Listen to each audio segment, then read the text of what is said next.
BJP தான் தடுக்குது, அதில் என்ன சந்தேகம். பிஜேபியோட அற்ப புத்தியால் தான் அந்த படத்துக்கான தடை என்பது ஏற்பட்டிருக்குது. அது ஒரு படம், அதை இவ்வளோ தூரம் கெடுக்க வேண்டிய அவசியம் கிடையாது.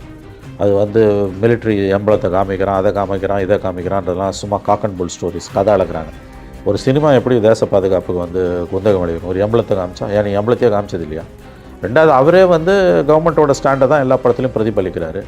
தீவிரவாதிகளை தனியாக போய் துப்பாக்கி எடுத்துன்னு போய் டும் டும் டும்னு சுட்டு இவர் ஒரு ஆளை எல்லாரையும் காப்பாற்றிட்டு வர்றார். 1,00,000 பேர் கொண்ட ஒரு இராணுவம் சாதிக்காது, ஒருத்தராக போய் சாதிச்சு வந்தாருன்றது தான் கடந்த காலங்களில் அவர் நடித்த படங்களோட கதை. ஆமாம், கரெக்ட். எல்லா படங்களும் எவ்வளோ படம் நடித்தார். ஹெலிகாப்டரில் போய் சண்டை போடுவார், விமானத்தில் போர் விமானத்தில் சண்டை போடுவார், நீர்மூழ்கி கப்பலில் சண்டை போடுவார், எல்லாத்தையும் சண்டை போட்டு அவர் வந்து இந்தியாவை காப்பாற்றுவார். இதுதான் அந்த அவரோட. அவ்வளோதான், அதே தான் எல்லாரும். எம்ஜிஆர், சிவாஜி, அமிதாப் பச்சன் எல்லாம் ஒரே கேட்டகரி தான். இவரும் அந்த கேட்டகரி. அதனால் இவர் தேச பாதுகாப்புக்கு எதிராக சினிமா எடுப்பார்ன்றது அபத்தமான அயோக்கியத்தனமான எண்ணம். 500 கோடி போட்டு படம் எடுக்கிறான், கவர்மெண்ட் ஆஃப் இந்தியாவுக்கு எதிராக படம் எடுக்க முடியுமா? அறிவு இருக்காது அவனுக்கு, அவ்வளோ முட்டாளா? அப்போ மோடி கவர்மெண்ட் இதில் ரொம்ப சீப்பாக அற்பத்தனமாக நடந்துக்குது. பொலிட்டிக்கலாக அவர் இவங்களுக்கு எதிராக இருக்காருன்னு. அவர் என்டிஏல மெம்பராக இருந்தால் இந்நேரம் படத்தை ரிலீஸ் பண்ணியிருப்பானுங்க. அவர் வந்து கொள்கை எதிரி, அரசியல் எதிரிலாம் பேசுனதோட விளைவு இன்றைக்கி அவரோட படம் வந்து அனுபவிக்குது. அவ்வளோதான். இது ஒரு படம், அதுக்கு இவ்வளோ தூரம் கவர்மெண்ட் ஆஃப் இந்தியா போய் அதை கெடுக்கிற வேலையை ஈடுபட வேண்டிய அவசியமே இல்லை. அற்ப புத்தி கொண்டு இந்திய அரசு நடந்து கொண்டு இருக்கிறது. அவ்வளோதான். படம் என்றைக்கு இருந்தாலும் வெளில வரப்போகுது. எலெக்ஷனுக்கு முன்னால் வருதா பின்னால் வருதான்றது தான். எப்போ வந்தாலும் படம் வந்து ஓட தான் போகுது, அதுலேயும் சந்தேகம் கிடையாது.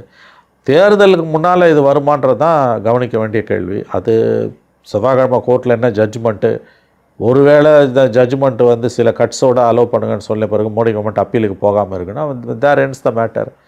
ஆனால் மோடி கவர்மெண்ட்டோட பிஹேவியரை பார்க்கும்போது அவங்களுக்கு எதிராக ஹைகோர்ட்டில் வந்ததுன்னா கண்டிப்பாக சுப்ரீம் கோர்ட்டுக்கு போவாங்க. சுப்ரீம் கோர்ட்டில் போய் 1 மாதம் ட்ராக் பண்ணாங்கனாலே அப்புறம் எலெக்ஷன் நோட்டிஃபிகேஷன் வந்ததுன்னா முடியும். அடுத்து 2 மாதத்துக்கு வெளில வர முடியாது, நீங்கள் படத்தை ரிலீஸ் பண்ணவே முடியாது, அதோட கதை முடியும். அதுக்கு பிறகு வந்துன்னா அது நிலைமை வேறு உங்களுக்கு. ஸோ இது அப்பட்டமான பழி வாங்கக்கூடிய மோடி கவர்மெண்ட்டோட அற்ப புத்தி கொண்ட நடவடிக்கை என்பதில் எந்த சந்தேகமும் வேணாம். பட் சிபிஐ என்கொயரி அது லீகல் ப்ராசஸ். அவரை விசாரிக்காமல் அந்த வழக்கை குற்றப்பத்திரிகை தாக்கல் செய்ய முடியாது, முடிக்க முடியாது. சிபிஐ விசாரணை என்பது சட்டத்தின் நிலைப்பாடு. ஆனால் இந்த படத்துக்கான எதிர்ப்பு என்பது அரசியல், மோடி கவர்மெண்ட்டுடைய அற்ப அரசியல். வாட் இஃப் இப்போ நீங்கள் சொன்ன மாதிரி சிபிஐ விசாரணை ஒரு பக்கம் சார், இன்னொரு பக்கம் ஜனநாயகன் இஷ்யூ போயிட்டுருக்கு, இன்னொரு பக்கம் ஜனநாயகன் எப்போ ரிலீஸ் டேட் நீங்கள் சொல்லலைன்னா பிரச்சனைன்னு ஓடிடி அவங்க அதை வாங்கின ஓடிடி தளம் வந்து நெருக்கடி கொடுத்துட்ருக்காங்க. இப்போ இவ்வளோ நெருக்கடிகளுக்கு மத்தியில் தான் விஜய் இருக்கார்.